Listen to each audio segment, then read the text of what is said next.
draw a little bit closer. And that's, yes, brilliant. Maybe we need a little bit of light from this side. Let's see. Ooh, there we go. A little bit brighter. Spotlight it. Okay, there we go.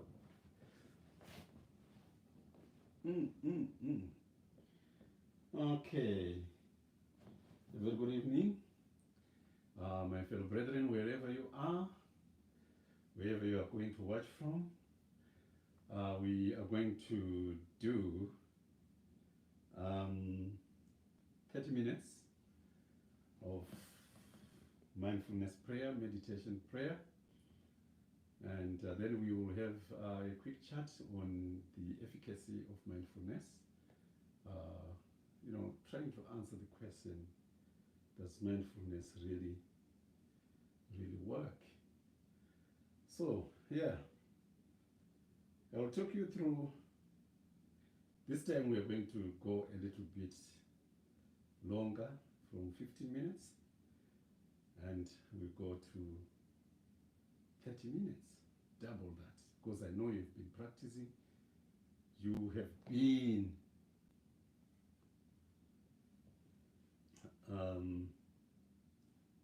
yes, so I know you have been practicing, my fellow brethren, our meditation and mindfulness prayer. And today we are going to start with 30 minutes of this mindfulness prayer. So find yourself a comfortable position. Today I thought I want to do it with my legs crossed, sitting on the sofa, relaxed. And as always, it is important that you try to remove a lot of distractions, a lot of noises, so that your mind can settle down pretty good. You want a calm environment, a quiet environment, good temperature in the room, not too hot, not too cold, comfortable environment. And I'll start rolling the clock, and as usual, I will talk for the first 5 minutes, then I will go silent, and then the next time you hear me talking, that will be coming to the end of our mindfulness prayer. So, hands, it's all up to you. You might want to put your hands in this position, the praying position or the praying gesture, and you lower them down and just gently let them rest on your thighs to your crossed legs, fingers touching, just like that, or palms open across each other, and then let your fingers touch so that you have this, and just make them like that, and let the big toes, big fingers touch to make that shape, and just gently drop them again onto your thighs and between your feet. Just let them rest there.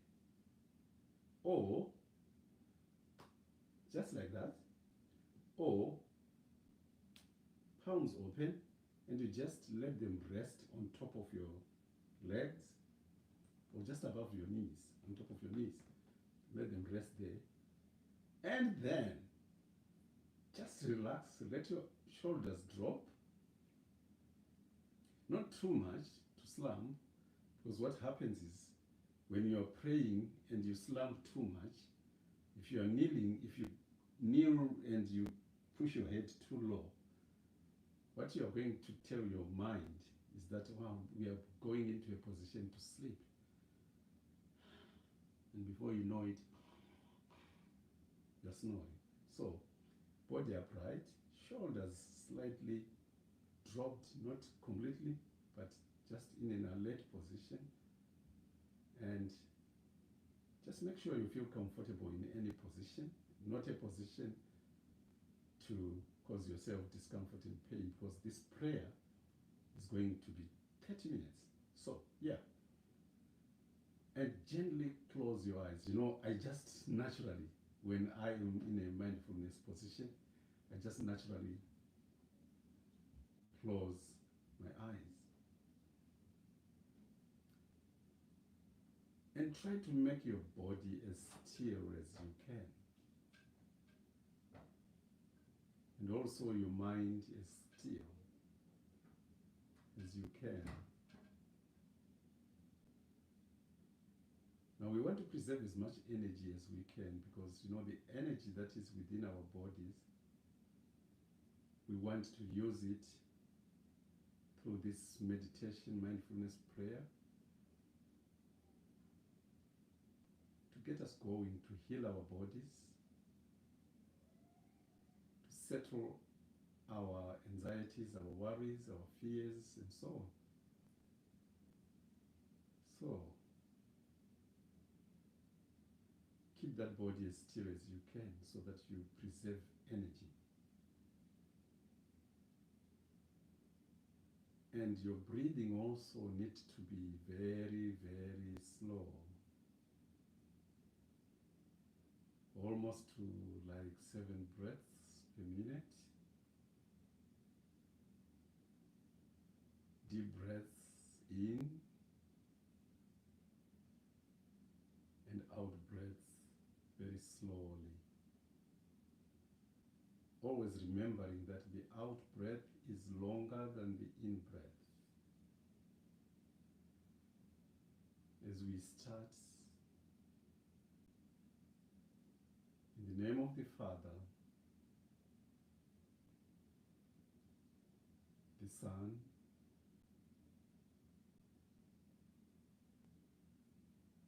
and the Holy Spirit. Lord, as we enter into this silent prayer, we know you know our weaknesses, you know our strengths, we know our wishes, you know our desires, you understand our needs. We don't necessarily need to tell you that we understand. So silently, as we start our mindfulness prayer, hear our prayer.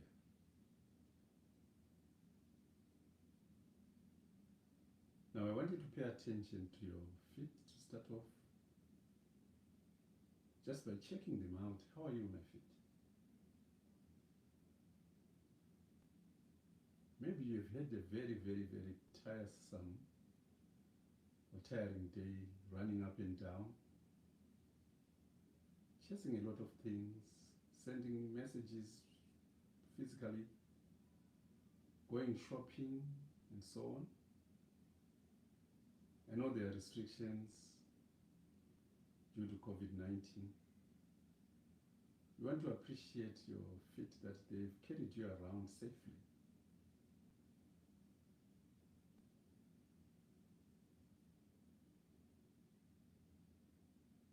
As we go up to our calves, tzafzelis,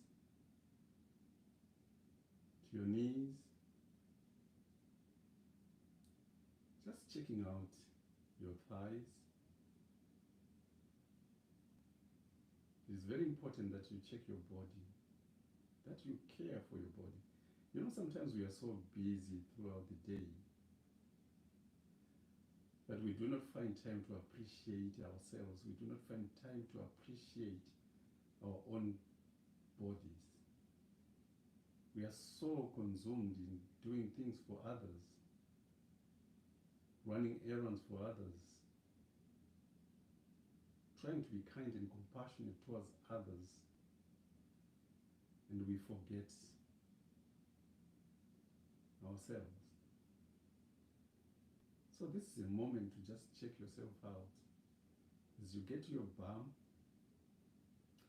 adjusting yourself just to make sure you're sitting comfortably. You're balanced, your body is balanced, to balance the mind.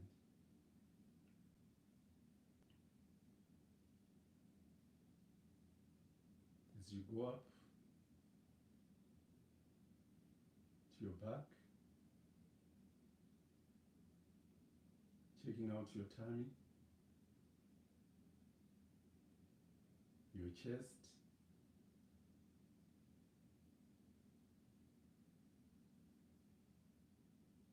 checking out how your heart is doing. You say, my heart, how are you doing? I know it is because of your strength that this body is now sitting here comfortably. You're pumping blood around, and that is greatly appreciated. Your lungs, although we don't feel them, but we know breathing in, breathing out slowly, it means they are at work. Notice any tensions inside your chest, and if you feel any tension inside your chest, it could be because you are just too anxious and you are too worried. Remember, we are praying. God understands your worries, your anxieties. So let God be God. Just keep on breathing. As you go up your shoulders, just noticing the tension due to the location of the shoulders and the neck. They tend to share a little bit of tension, so just relax them and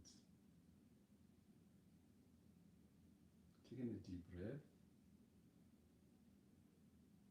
Breathe out slowly. Just saying inside yourself, relax.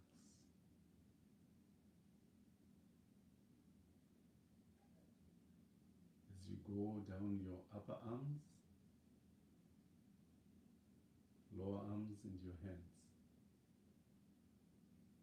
Just checking and make sure the welfare, they are okay, and say, hi, how are you? How are you feeling? I love you. Be compassionate towards yourself. Be kind. Be loving. Be forgiving. Extend and express that warm-heartedness towards yourself. As you go up the neck and coming up to your face. And remember, the face is the gateway to your mind. Now I want you to open the door of your heart, the door of your mind. If you have got windows, also open them. Let air come in, fresh air come in, and let out all the stale air that has been gathering throughout the day, all the worries, the hate, the anger, all the jealousy, all the greed, the delusions, all the fear. Let them fly out through the window. And instead invite loving kindness, forgiveness, empathy, compassion, and warm-heartedness. And remember, this is what God has promised. Love one another. Forgive 70 times 7. You don't have to cause any grief to yourself by keeping hold of all the pains, the hate, and all the negative emotions inside yourself. Let them go out through that door, through those windows. You know, just like COVID, we are encouraged to keep the windows open so that fresh air comes in to drive out the virus. It doesn't thrive where there is plenty of fresh air moving freely. And now we turn to your mind. And now I believe your body is very still. The only movement is the up and down of your chest and your abdomen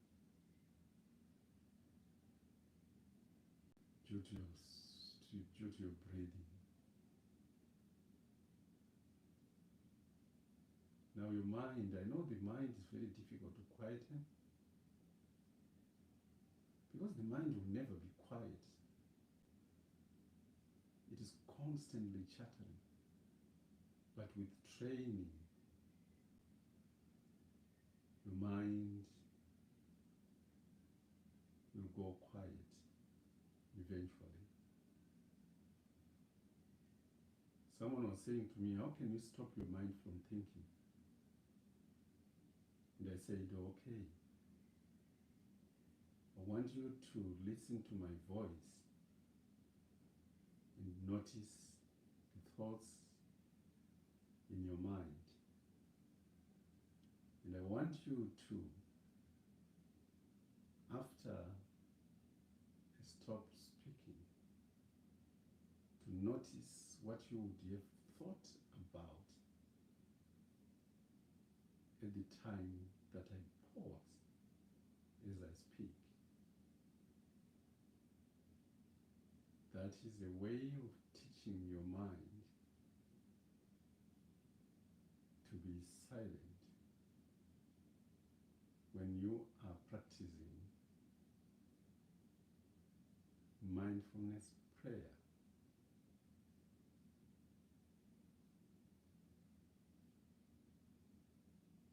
If your mind, when you're praying like this, keeps on bringing stuff from the past, all you've got to do is not to chase those thoughts. Just label them as thoughts. Nothing else but thoughts. And say, this is what the mind does. And just bring your mind to your breathing. Paying attention to breathing in, breathing out. If your mind begins to go to the future, the worries of the future, the fears in the future, be still and know that I am God. And bring your mind back to the present moment, the here and now, and focusing on your breathing. Breathe in and breathe out.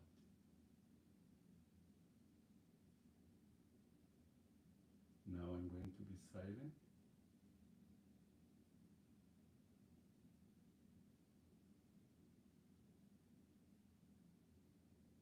And just continue breathing in, breathing out. And remember, God knows, He understands, He is aware,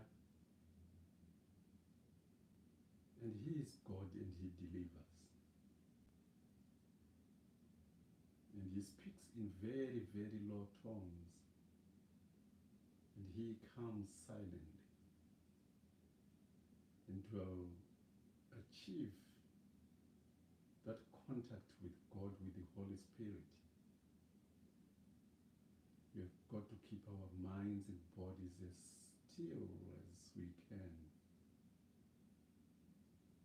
And the next time you hear me talking, that will be coming to the end of our mindfulness. May God,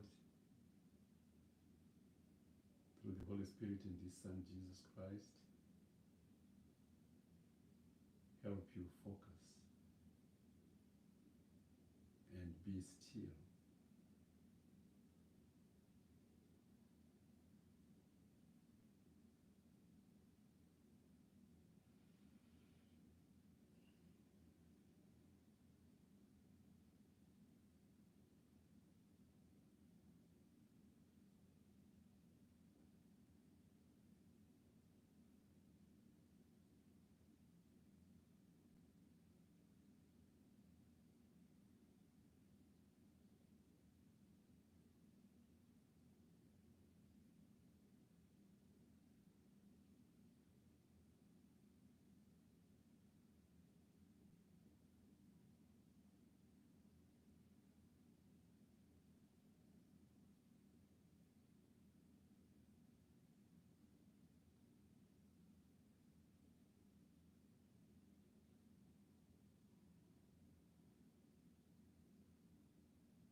as we come to the end of our mindfulness prayer, I just want you to make a quick reflection of what you've experienced.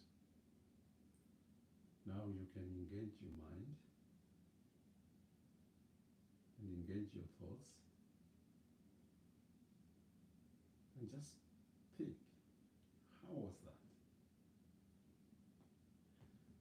Isn't that relaxing? Wasn't that relaxing and calming, and quieting, and rejuvenating your mind, repairing your body, repairing your soul? And as you open your eyes, just give it a good smile. Say, yes, I did it. I did it. Yes, I did it.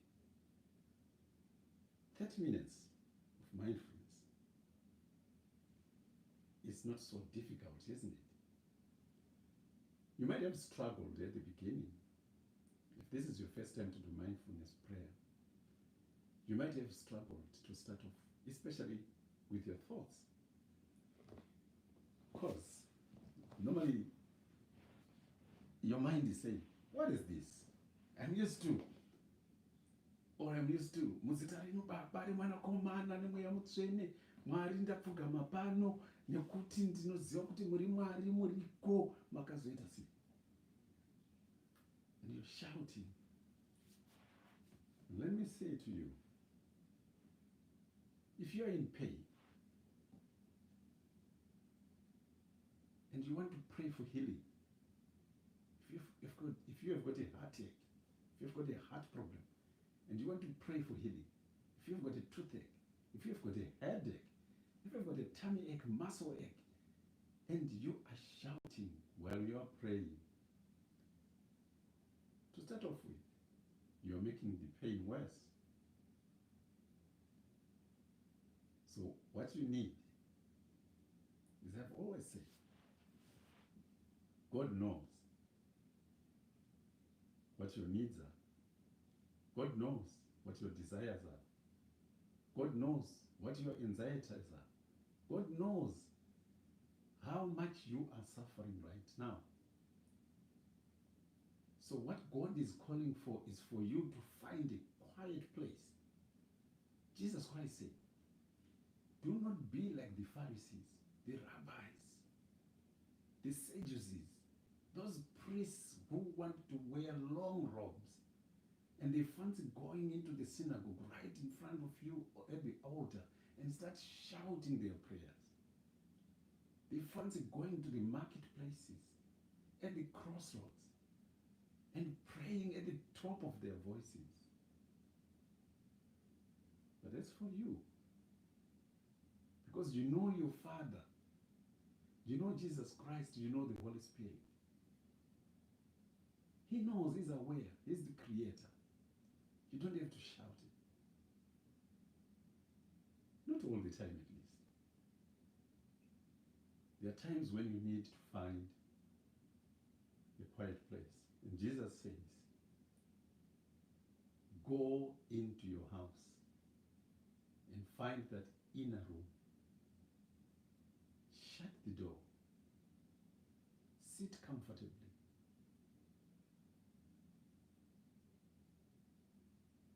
And speak to your Father in secret. And your Father who hears in secret will also reward you abundantly in secret. Let me say, mwana waMwari, tinosenza zvikuru. Ndimwe nguva tizovanise zororo repanyama zvese nepfungwa.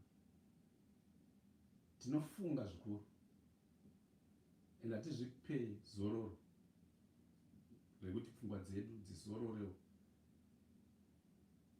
dzizviripeye, dzizvigadzirise kuitira kuti dzirambe dzichifunga zvakanaka. Munofunga kuti sei Mwari akasika hope, sei Mwari akasika kuti tinofanira kuti tivate. at least for an adult, an average of up to 7 hours a day, and especially at night when we have done mabasa ose. But now takuita mabasa mamwe tinosenza usiku. So even during the night, during the day, we need to sleep. Why do you think God had to create that men will have to sleep? Because he knew the body, in order at time, is so still. And when you sleep, you are so still. And your mind switches off and you are in automatic mode. In other words, you are operating Woripa mode, is subconscious. And your mind and body are both still. And the healing process begins. The body renews my cells. And the mind also renews my brain cells. And also begins to sort out the things in your mind. Letting go all the trash into the archives. And just keeping the things that matter most right into your memory. And sometimes that's why we dream. We have all these wonderful dreams, all these horror dreams, because the mind is sorting itself out while we are fast asleep. If you start dreaming with your eyes wide open, it's not dreaming at all, it is psychosis. Or if you're a Christian like me, when you start seeing things while you are wide awake, start hearing voices while you are wide awake, then that's the Holy Spirit speaking to you. But remember, if you're seeing things and you're hearing things that are not there, that any other person next to you cannot see, you must be mindful and you must be careful that this could be a sign of psychosis. Just make sure you are sure this is the Holy Spirit and not psychosis. If it is psychosis, you cannot control it unless you get therapy, both pharmacological and psychological. And if it is psychosis and it's troubling you, get assistance.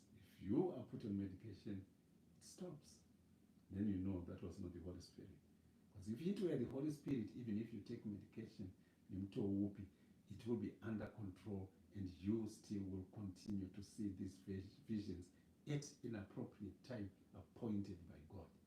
So this is how the mind works. It needs time where you are asleep, quiet, still. And now, let me say to you, kana uri munhu uya asingarari zvakanaka, anoti kana achinge arara body yake is constantly moving, you will not have sound sleep. You will wake up tired. You will wake up feeling, it's like I've been waking all night. It's because you were not fully resting.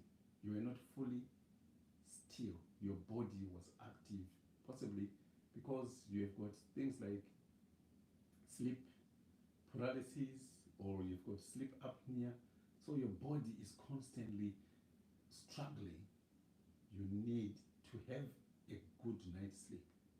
Your body needs to be still and your mind quiet, and both synchronized. We are able to heal the mind and the body while we are sleeping. And when we wake up, naturally in the morning, we feel refreshed, we feel good, and we are looking forward to a better day. So this is where meditation and mindfulness kind of comes from or builds on. The ability to keep your body still, the ability to keep your mind still and quiet, so that we can begin to see beyond what we normally see when we are chatting. Because When we are talking, the eyes are open, there's lots of distractions. You can see my hands are all over the place. And there are so many noises that are going about, and to be able to focus and concentrate on one thing, that will be very, very difficult. Which makes it very important to practice mindfulness. And mindfulness, by definition, is awareness with compassion, awareness with kindness, awareness of nothing else but the present moment. Giving yourself that space to be on your own, or possibly even if it's happening in a room with so many people, but everybody in that room is of the same spirit, of the same mind, of the same aim, objective, that we are here to sit quietly, our body still and our minds still, for a certain period of time, so that we can just let God be God. Now, this is something that we must do almost like every day. You need to practice mindfulness every day. At least a couple of hours a day, in the morning and in the evening. This is prayer. Just like prayer. Your prayer is a silent prayer, where you are going to be silent, you and God, just allowing God to be God, and you are silent. You are still, your body and your mind.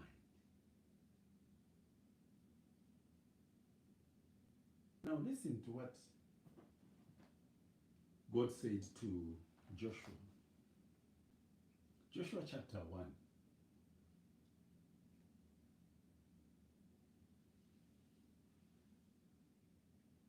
Verse 8. It says, "Do not let this book of the law depart from your mouth. Do not let this book of the law depart from your mouth.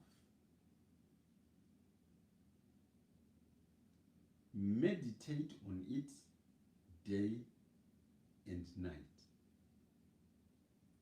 Meditate on it day and night,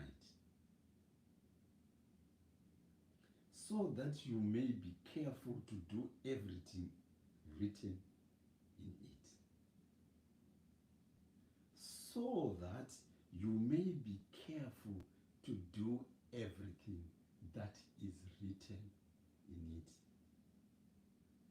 Then you will be prosperous and successful." May the Lord bless the reading of His word, for it is holy.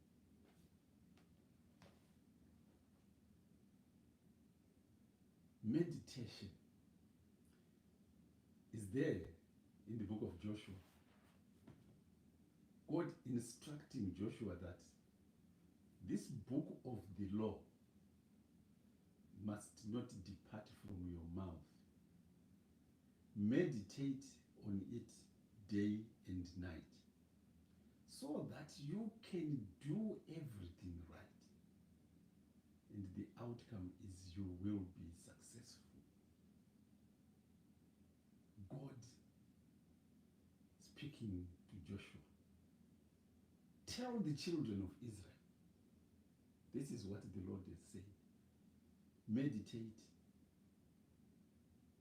on the law day and night.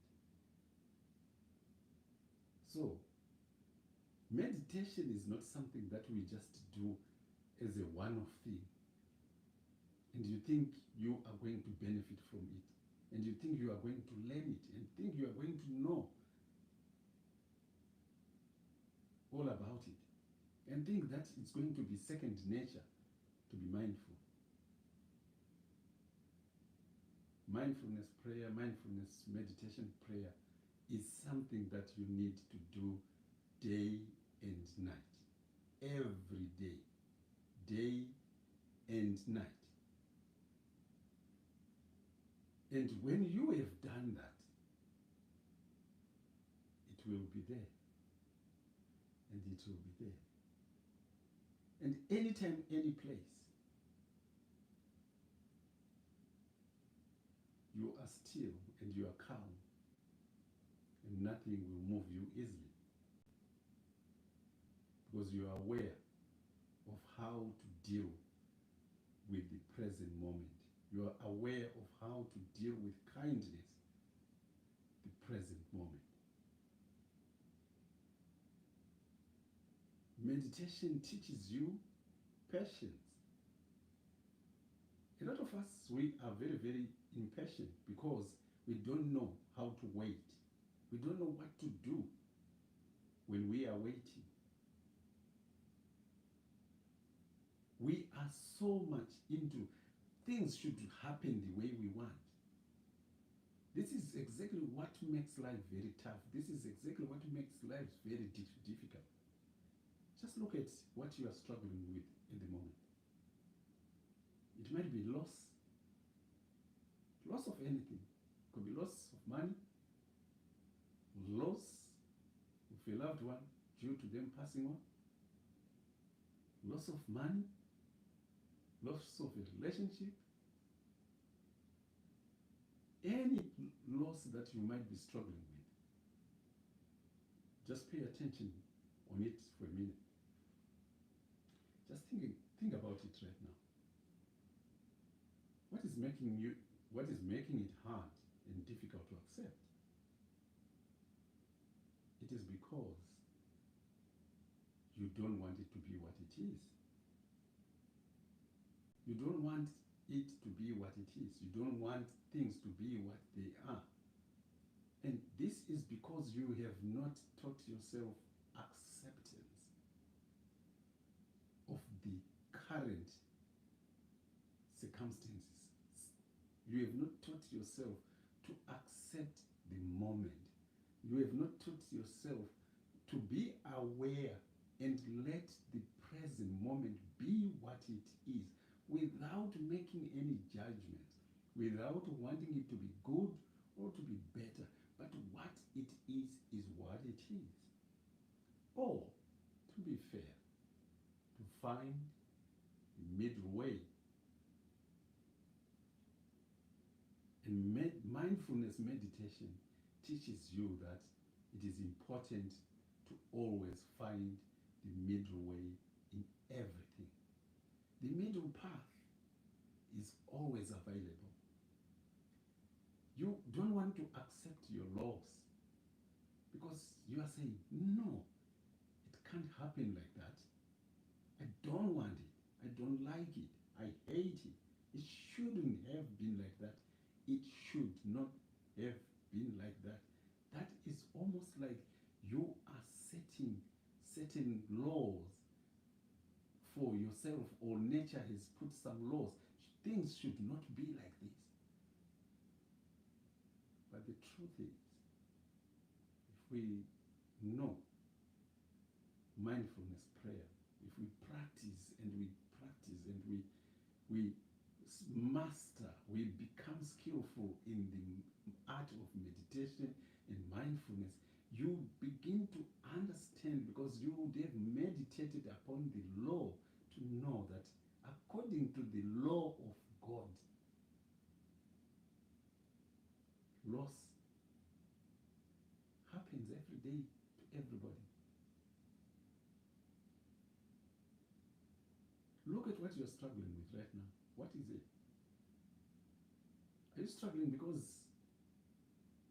your husband, your wife, your girlfriend, your fiance, your partner has just cheated on you?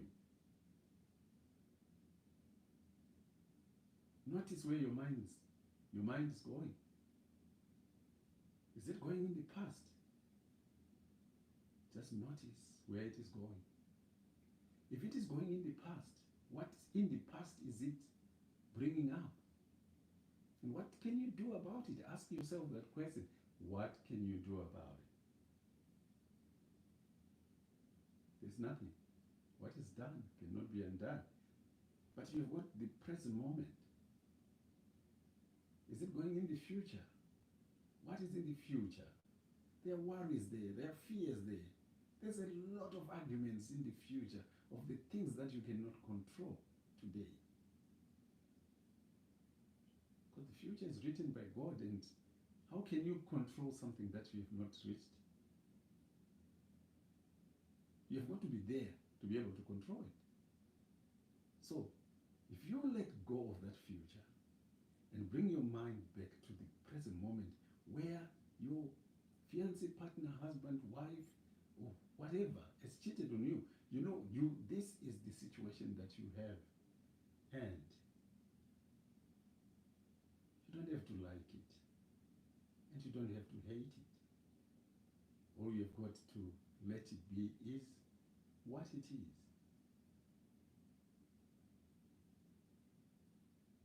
And be still and let God speak to you. And I'm sure God will speak to you and say, these things happen in life, and you have got two choices. One is to let go. That is to forgive. Or two is to say, no, I'm out of it. Those are the two options. It is like when you become unwell. Remember what I've said. I've learned that in life, when you become unwell, it's either you die or you recover. It's either you die or you get well. So, these are the two sides of life. Or, you say, sometimes the pain will be there, but it is okay, and I will live with it. Open the door of your heart, and open the door of your mind, and welcome suffering as something that is normal and natural. And let God be God. The moment we do that, then we are able to bring our values, to bring our virtues, to bring our goals and aims in life to help us solve whatever predicament that you have. Say you are a Christian, or anyone, say anyone. Someone has done something to you that has made you very, very angry.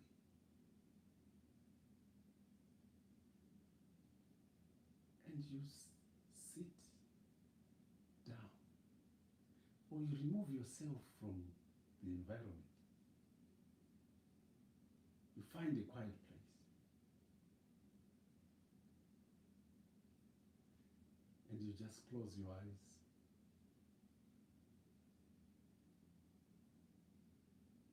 And be still and start focusing on your breathing. 3 breaths, and you begin to see a reduction in the levels of adrenaline in your body, the fight or flight.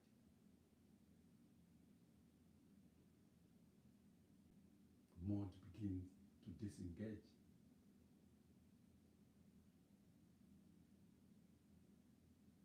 What is important in any situation, especially explosive situations, is to diffuse the situation, to take away the source of energy, to take away the fuel. Now, what is the fuel of panic? The fuel of panic, one, is fear. Fear which then triggers this reaction, chain of reaction, with injection of adrenaline into your body and think, oh my God, I'm in trouble, I need to fight or I need to run. Your heart rate goes up, boop, boop, boop, boop, boop. It's rushing because your body is getting ready and it needs that energy, it needs that blood, and your breathing goes up because automatically your body says, we need a lot of oxygen. But because you are not breathing properly, you are starving the vital organ of oxygen, which is the mind. And when the mind starts lacking oxygen, it starts shutting certain areas that, no, you don't oxygen in all those parts, and you feel, oh my God, my body is on fire. the temperature goes up, you begin to sweat, you begin to shiver, and before you know it, you're in a panic. And you can't control it. You can't breathe properly, and everything is written, danger, danger, danger, danger, bells, sirens are ringing, and you lose the plot. But if you know mindfulness, meditation, you are aware all the time. You are all the time aware of your present moment. Your awareness is with kindness because you understand things. So you are attentively listening to every conversation that you are making with people, and you can pick the telltale signs that they are becoming angry, they are becoming annoyed, and it's time for you to remove yourself. So you avoid adrenaline being put into your bloodstream to activate the flight or fight mode, which then brings the heart rate up, and you begin to lose control of even your breathing, and you're in a panic attack. So mindfulness is a very, very good intervention for controlling panic attacks, because it teaches you to say, hey, be aware of what's happening. Notice your heart rate is beginning to go up. So this is time for you to take in a deep breath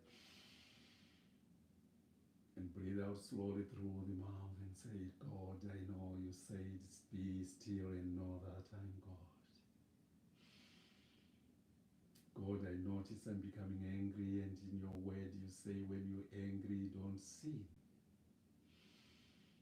Lord, I can notice that I am beginning to be fearful and afraid, and you say, don't be afraid, stay in control, be still. And you still your body, you calm your body, you calm your nerves by just focusing on your breathing. And before you know it, before you go into a panic attack, you're already under control. Before you get into rage, your anger is under control because you are able to walk away. And walking away does not mean that you are a coward.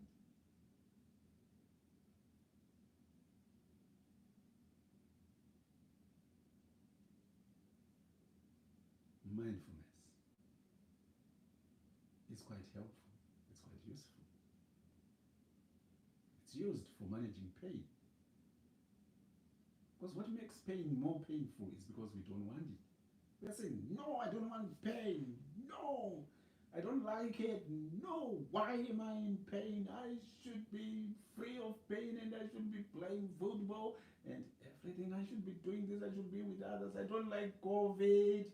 Why is there COVID? Somebody has brought COVID. It must be this group of people, and they want to wipe everybody. And before you know it, you are living in fear. Mindfulness prayer teaches you that be still and know that I'm God.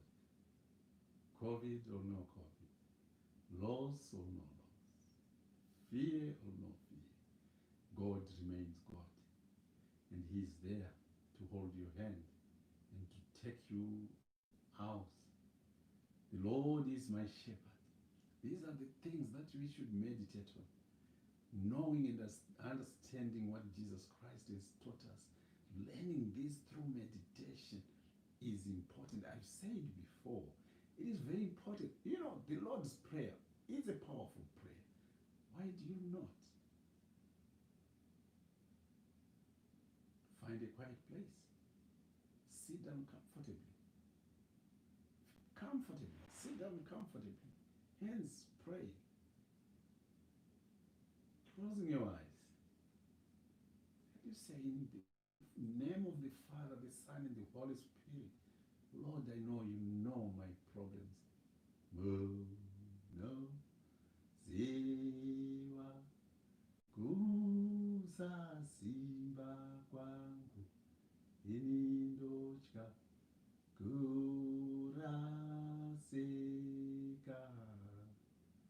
asi imi muri simba rangu, munondiyedza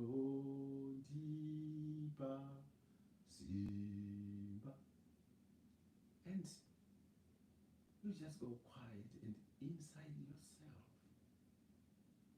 silently, you begin to recite the Lord's Prayer. Our Father. And let your mind just go through what that means. Let your mind wander on itself without you having to guide it, without you having to take it across or back and forth, but letting the mind just be the mind and let God talk to you. Before you move on to the second part, who art in heaven. And you go on slowly as you're breathing in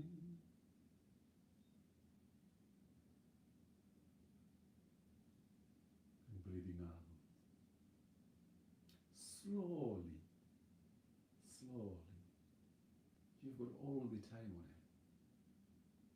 And I tell you, by the time you come to forever and ever, amen, your body and mind will be so synchronized and feeling so calm, relaxed, your mind so clear and focused that you just want to continue. Just be still and know that I'm God.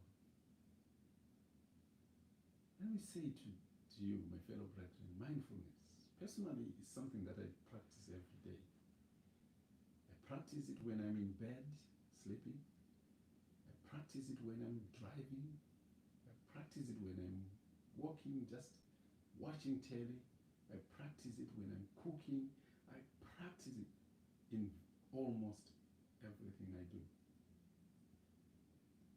And because of that, it has improved the quality of my mind and the quality of my body. Both my physical and psychological being has improved greatly over the years because of practicing mindfulness, practicing meditation. Meditation is the highest form of prayer. But you need to, first of all, navigate yourself through mindfulness.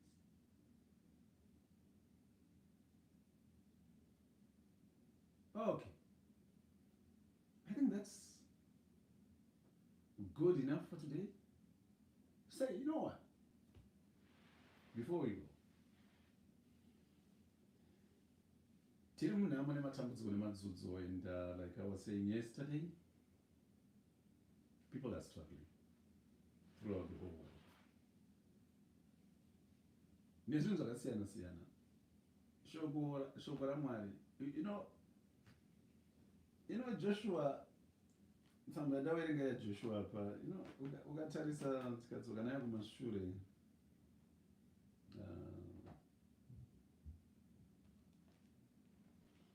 tsamba yaJoshua, after the death of Moses, the servant of the Lord said to Joshua, son of Nun, Moses' age, Moses, my servant, is dead.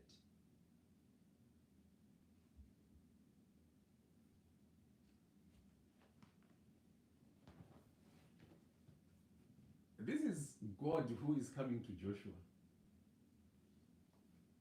telling Joshua that Moses, the servant of God, is dead. Now, if you are a Christian and you've read the Old Testament and the New Testament and so on, you will understand that the children of Israel did not see Moses' body. Nobody knows where the grave of Moses is. Some believe that he was buried by God, and some even believe that he was carried by God to heaven. If you are one of those people who read Jewish history, Judaism, you read the Torah and so on, there are stories about Moses, how Moses died.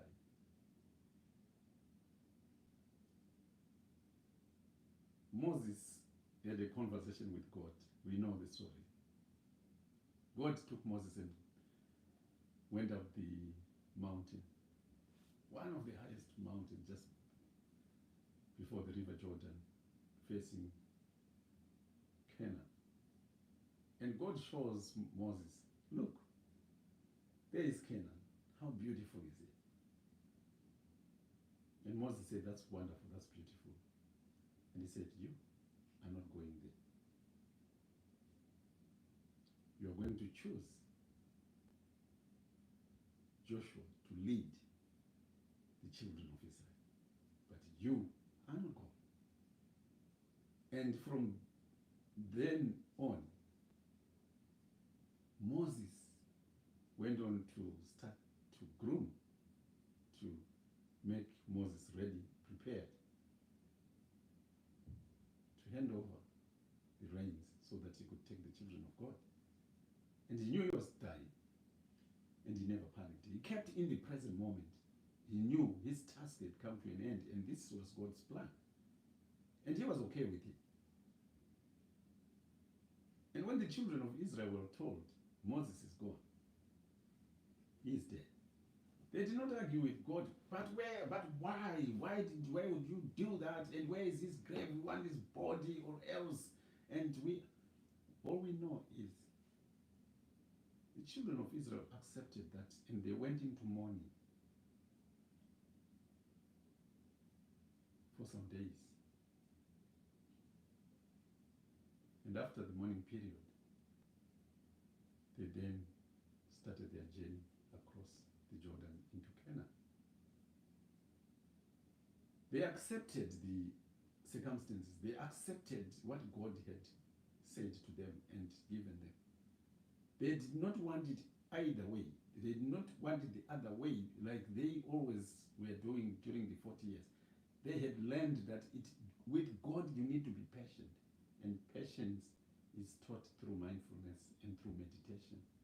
The power of patience, the power of waiting, the power of knowing that the present moment is what it is. And that is a very good recipe for dealing with loss. Amen.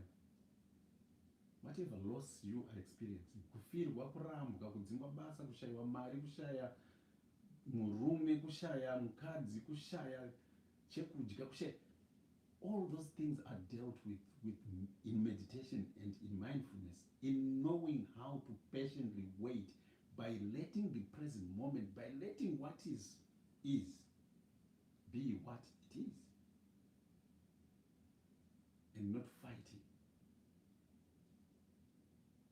kuti zvinhu zviwe any other way.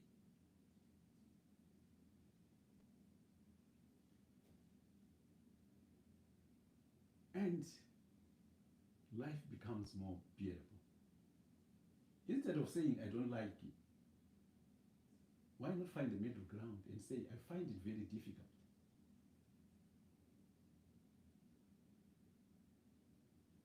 to enjoy life when I've lost a loved one. Now you are saying, I don't want losing a loved one.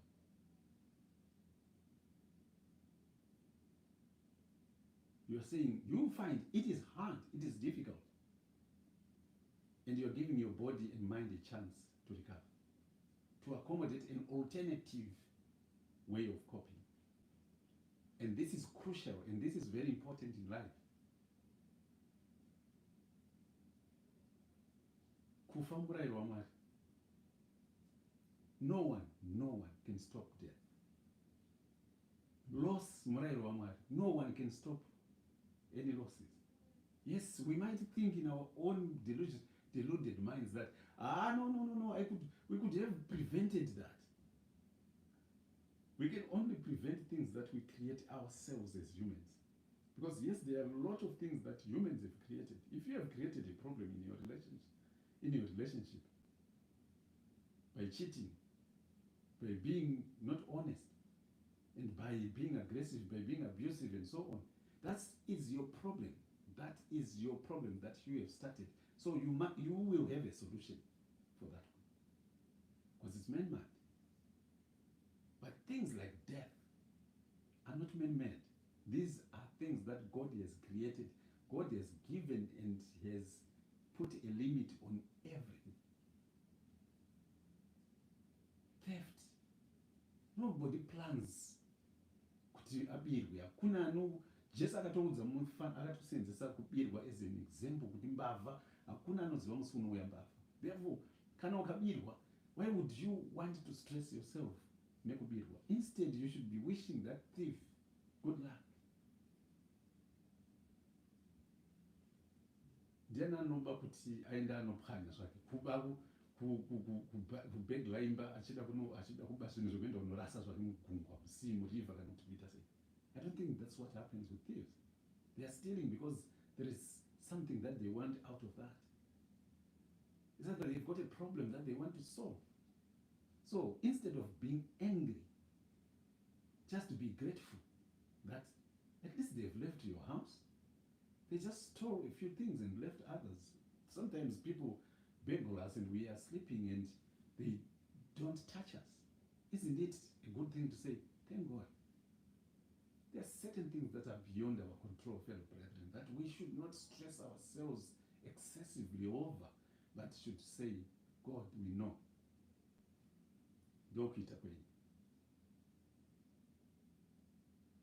Take me through this. Take me out of this. Help me to overcome. There are certain things that are beyond our control. When Israel accepted and said, okay, days of mourning. In any loss, we need to grieve and we need to mourn and we need to move on. 30 days mourning, that's fine. Beyond 30 days, then it has become a problem. It's either you are suffering from bereavement and you need bereavement counseling. Hey, let me tell you, bad things happen to people. Bad things happen to trees. Bad things happen to cars. Bad things happen to mountains, and bad things happen even to planets out there. And we don't have to hit our heads on the wall because bad things have happened to us. It's in the past. People suffer with abuse. I understand that. Trauma, PTSD, post-traumatic stress disorder. It is an illness that is based on our minds going back to the past, sometimes fueled by ourselves. We want to constantly go back to the past. My mother died way back in the 80s, and I still want to sit down and think of the day that she passed on. Why do I doing that to myself? Why do I keep the day she died in the 80s and sit down the whole day thinking if my mother was here today? She isn't. That's true. She isn't. She died and she had to die because God made it happen, and this is what God does. Yeah, I was beaten up when I was a kid. In school, people used to call me names. But that is gone today. I know it's something that should not happen, but it happened. And what I need to do today is to let go and not make my past determine my today and my tomorrow by saying to myself, I know and I understand and I believe the past does not define who I am. I do not own the past. I'm not owned by my past. So I let go. But this is something that we learn through practicing meditation day and night. Mindfulness day and night. And we know we're training our minds to notice that I am going in the past and the past is gone And there is nothing I can do about the past apart from letting it go and bringing my mind to the present moment. While I'm thinking about my mother who passed away in the 80s, while I'm thinking about this, my school years in the 70s and 80s and so on, I let go. That is gone now. All those people were just being silly and they're idiots. And I just let them go and I focus on the here and now. My mind come back to today. I shouldn't be saying I'm not doing things well. I'm in this state because of those people who did this to me. In other words, I'm making them continue to torment me, to torture me, to cause harm to me, yet they are gone. Sometimes they are even dead. Some of them are even in prison. Some of them have even paid a huge fine. I should be saying, I let go of the past and live today, because today is what I have. And once we teach ourselves to do that, our quality of life begins to change and our minds begin to enjoy today. It doesn't mean that people should abuse people. Humans need to have loving kindness, empathy and compassion, warm-heartedness, and do this with all your heart, mind, body, and soul, willingly. And we will live amicably as humans on this planet. And this planet will be a very, very good place to live. May God bless you. And I wish you all the good luck in your practicing mindfulness. May all humanity share loving kindness, empathy, compassion, and warm-heartedness. And may we all hope that one day, if we all preach the same gospel, the gospel of love, we will bring the world together and live peacefully together. God bless you, and God continue to shower you with His grace, not only through your personal, but also to your spiritual being.